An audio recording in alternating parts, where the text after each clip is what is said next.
Happy Thursday, Facebook friends. Welcome back to Facebook. I'm Angie Garza, Director of Professional Learning and Educational Services at ROE 47, serving Lee, Ogle, and Whiteside counties.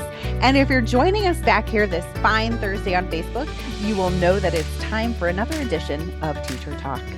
And as we usher in the month of October, we are so excited to preview some really important events and opportunities for our students and for our business communities alike here from ROE 47. And so we're really excited about today's Teacher Talk, talking about our annual Pathway Playground with our Pathway Navigators here at the office. And so as I welcome to Teacher Talk this morning, my friend, colleague, and co-host, Ms. Stacy Dingus, we always have to just kind of acknowledge the fact that you are kind of in a dual capacity here this morning as also one of our Pathway Navigators for the Amboy School District and for agriculture. So good morning, Stacy. Welcome to October. Welcome to Teacher Talk. And I am really excited to talk about Pathway Playground this morning.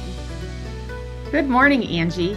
Yes, the Pathway program is something that I kind of was able to be a part of a couple years ago when I found out that my hometown of Amboy School District was going to be involved in the Pathway grant. I was like, this is great for our kids, students that I used to teach. I had to be a part of it. So although the experts of the Pathway program and the Pathway Playground we'll be talking to in a couple of minutes here, I do have to say that I think that this program is really great for our students and for our community.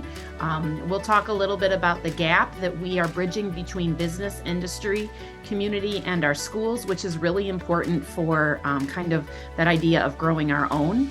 We also are going to talk a little bit about the different pathways that we have kind of opened up for opportunities for our students. As you had mentioned, Angie, I get to be a part of the Ag Pathway, something that I strongly believe in and think it's what's good for kids with those schools that are thinking about starting an Ag program or already have an FFA chapter. So let's really get into this and hear from the experts more about what this is and what great event we have coming up for our students.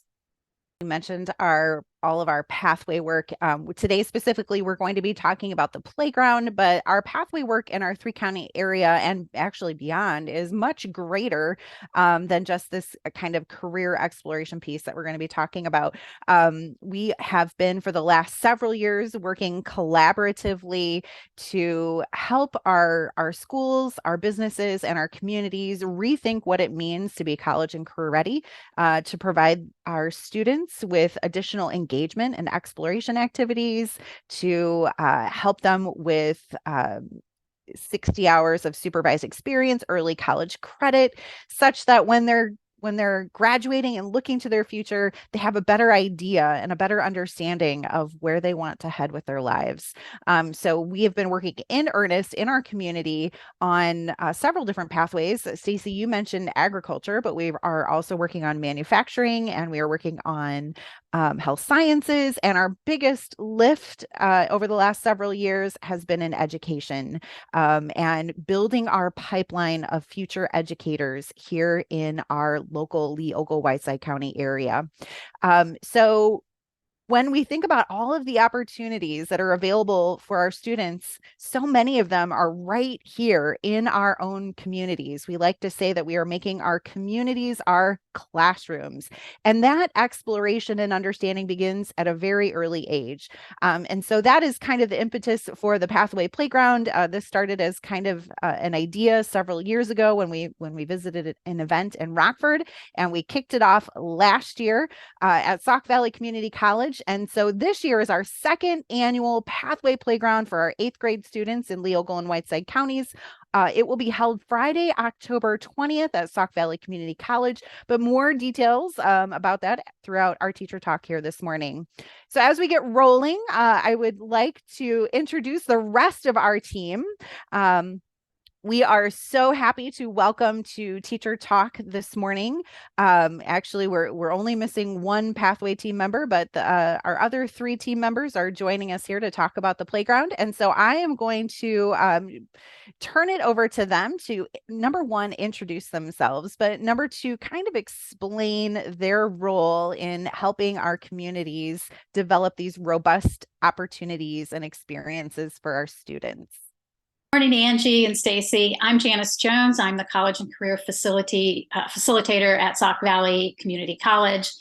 And my role in the Pathway, I find so exciting. So often we silo our K-12 students into one path, and we silo our post-secondary students into another path. And sometimes oftentimes those two pathways don't intersect. And so through the Pathway program, we are attempting to help students transition successfully from their K-12, pre-K-12 experience into a post-secondary experience, whether that's just some additional coursework, whether that's a certificate program, whether that's a degree program. We want students to be able to move smoothly, to understand what post-secondary is like. And so the Pathway program also has dual credit embedded within it. And so it's my role to help districts figure out what those dual credit classes might be, how we can offer those in a cost-effective way to students, and put them on their path towards their future career. My name is Heather Waniger. I am another Pathway navigator. I work with several of our area high schools to implement and plan with endorsements for their students. I specifically am working with a few of our schools with manufacturing. I've been able to build a relationship with some of our manufacturers and connect students with the manufacturing program and then also with education. I'm Shanda McDonnell. I'm another Pathway navigator. I work with other area schools, and I work with helping them build their education pathway. And I am in the beginning stages of getting the health sciences up and running. We talk about this idea of the Pathway program, and Janice, you had alluded to it earlier. We talk a little bit about this idea of career exploration and talking about opportunities for students prior to post-secondary or workforce, whatever that is. Janice, can you tell us a little bit about this idea of career exploration, why it really is so important to students to have that conversation at an early age and not just, the summer between their senior year in high school when they say, what are you going to do? And the kids' eyes get this big and they say, I don't know. Why are we talking about career exploration now? And why is it so important to start that conversation at an early age? Oh, those are great questions, Stacy. And it's so important for students just to have an understanding of what's available to them. Often they know maybe what their parents do or their neighbors do, and sometimes they don't even know that. Some of the data out there has shown that students can't even say what their parents do for a living. So the focus of a K-12 student is often just to get to graduation. And so our goal is to really help them start to, number one, see what's available in our area. There are so many opportunities here they're not aware of, they don't think about. And so that's a number one goal. Secondly, if they don't think about it, once they graduate, they do have that deer in the headlights look. And they often spend time trying to figure that out. And whether it's at Sauk or another institution or the workforce, sometimes there's just precious time that's lost, or finances that are spent not heading them towards something that is going to be profitable for them or engaging or where they can find success. And so the earlier we can do this, the better off our area is, the better off our students are. And we think often that career exploration is something that should be left till the end of high school. But if you look at curriculum for any elementary classroom, pre-K on, the first thing they're doing is talking about community helpers, and that's a form of career exploration. What do our firefighters do? What's their job like? Let's visit the fire station. That's all career exploration, and that goes on at a very early age. So I think the goal of the Pathway program to let students explore and to gain a better understanding is crucial. It helps them then to lighten the financial load afterwards because they have a more pinpoint idea of where they want to go, or at least they've narrowed the spectrum, right? Not all students know exactly what they want to do, and that's okay. But they have found out some things they don't want to do, and that's just as important. So it's a process. The more we can do as career exploration at an early age, the better our students are going to be to handle what comes after high school graduation. Janice, I love that, because you are so right. The idea that students discover what they don't want to do is equally as important as discovering what they do want to do with their lives. So, you know, I always say and quote colleagues of ours, and kind of reflecting that college is a very expensive career exploration endeavor. So it is best to start early and have those conversations. Heather, I mentioned, you know, as we kind of kicked off our teacher talk this morning, that this kind of started as an idea, kind of this crazy idea. And we did some research and some conversations about, gosh, you know, if we were to have an event where kids were exploring careers, what would that look like? And how many students would we anticipate? Little did we know that a year later we would be offering an event and having over 1,000, I think 11 to 1,200 students and teachers in attendance, lots of businesses, and having just a really powerful day with all of our students here in Leogal and Whiteside counties. So can you tell us a little bit more about what is, when we say Pathway Playground, people are thinking, oh my goodness, what is that? Are children playing? What does that look like? So can you tell us just a little bit more about the event and what that looks like and what that experience is like, both from a student perspective as well as perhaps from a business or a community organization perspective? It is a little bit about playing. So the Pathway Playground is an opportunity for our 8th grade students to have a real hands-on experience. So we do kind of want them to come in and play. We want them to explore and experience an opportunity. So what we have done is we have designed, we've invited local businesses to come in, and we've designed them to be clustered in like sectors. The state has 7 of them. And so like businesses are grouped together, and students have the opportunity to engage and interact with those industry partners. Our goal and our hope from that is that students find a business that they've never seen before. As they're playing, as they're interacting with those particular businesses and those industry partners, maybe they do something that they've never known had they had the opportunity to do. All of our businesses come from our local regional area. So all of these are opportunities that our students have, and they have it locally. So we've had experiences last year where students were putting on masks and gowns from our health sciences area.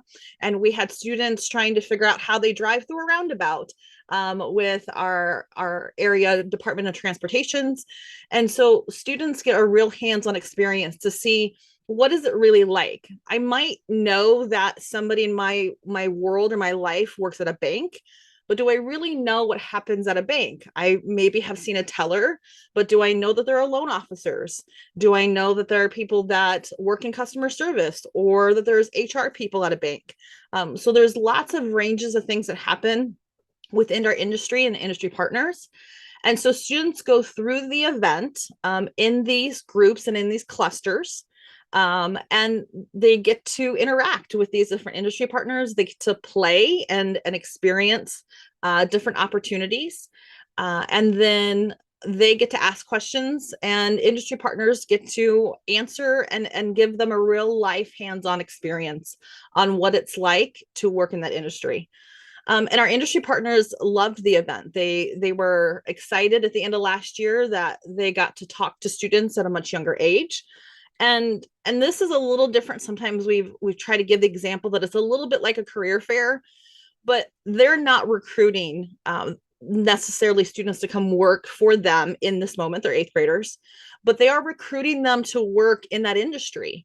If I went through this event and I had a great opportunity and really liked the health sciences area, maybe that student starts thinking about what this was something I enjoyed. I didn't know that I would enjoy it.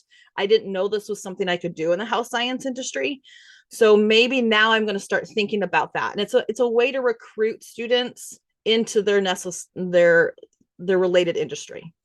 Such a great opportunity for our students and for our businesses alike. Shanda, can you tell us who this is really geared for, who will be attending? And also, if I'm a business and I want to be a part of this, I'm listening to this teacher talk and I'm like, wow, this is amazing. I want to get involved in this. Who do I contact for more information? I could go on and on about the list of businesses we have, so I'm just going to give you a few of them. We do have them covered from the different career clusters that Heather talked about. So a few of them that I can think of off the top of my head, we have the Illinois State Police that'll be in attendance. We have Rayner, we have Etnire, KSB, CGH. There's just a wealth of businesses that'll be there to share their career opportunities at their local business. We are trying to cover all three counties, Lee, Ogle, and Whiteside County. So we are still recruiting businesses. So if you are watching this today and you are interested in participating, it's never too late to join us.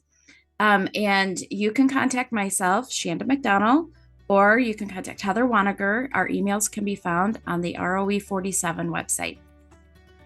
All right, ladies, this was great information here this morning on Teacher Talk. We got to learn a little bit about our Pathways program, a little bit about career exploration, previewing, I'm so excited, our second annual Pathways Playground event for well over 1,000 students again this year, eighth graders in Lee, Ogle, and Whiteside counties. And, as Shanda mentioned, if you are a business listening to this recording right here on Facebook this fine Thursday in October, there is still time. There is still time to participate in our second annual Pathway Playground event. It is worth your time. We have so many great opportunities that we love to showcase for our students. So please check out the narrative in the Facebook post for additional contact information, or as Shanda mentioned, please feel free to visit our website at www.roe47.org, and up in the upper right-hand corner of that website, there is a link for our Pathways program. So super excited, ladies. Want to say thank you so much for taking time out. This is a busy time in preparing for that playground event and for kicking off the school year. So thank you so much for taking time out this morning to share with us all the incredible information about the Pathways work that's happening in Lee, Ogle, and Whiteside counties. Again, I will go back to a comment that I made earlier that truly we are looking to make our communities our classrooms. We know that students benefit from opportunities to connect and build social capital within their communities, and we are hoping that they come right back here to our three-county area to continue to live and grow after they graduate from high school. As we wrap up our Teacher Talk this morning, we want to say thank you so much for tuning in to this edition of Teacher Talk. We hope that you have a great rest of your Thursday, a relaxing end to your work week on Friday, a beautiful fall weekend, and we will see you right back here next Thursday for another edition of Teacher Talk.